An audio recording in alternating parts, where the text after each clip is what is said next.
Hello guys, in today's video I'm gonna show you how to delete shots after viewing on your account on Snapchat.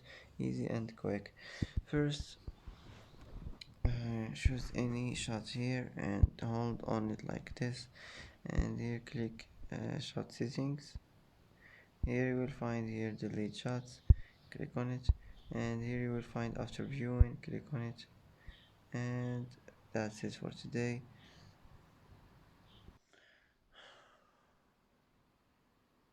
And that's it for today's video. If you like this video, don't forget to like and don't forget to subscribe.